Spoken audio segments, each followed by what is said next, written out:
will make, whether it's funny or serious, that would be what will make your video work and make it feel like people want to respond. So if I had to distill it down to one thing, it would be make sure you capture that authenticity.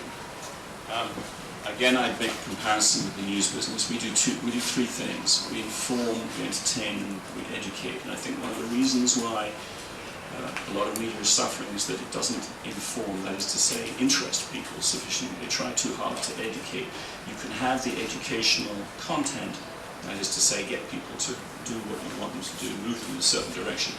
But you have to come up with something which is intrinsically interesting, not just states your case.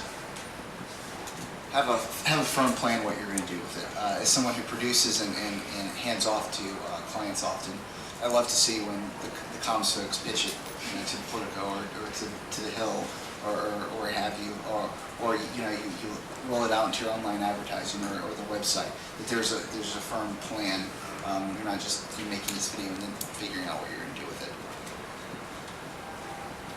I'm going to echo Joanna. I think that sincerity is probably the most important thing that you can have within your videos.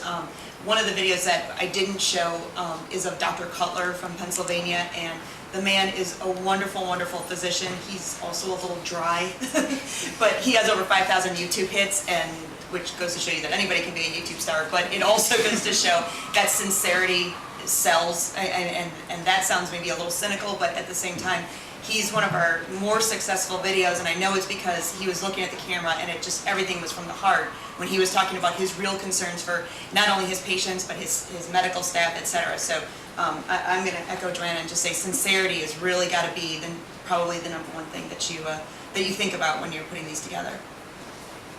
I would echo everyone's comments, and I think the one piece that we learned in our campaign from the beginning, which was really helpful, not only are we bringing a compelling video to the attention of Hill member or Hill staff and congressmen, but we want to make sure that we're padding that with our message. And so when they came to the site, they saw our facts, they understood the problem. And so I would say almost overstimulate in a way that where you've got this great video, don't lose them at just that video.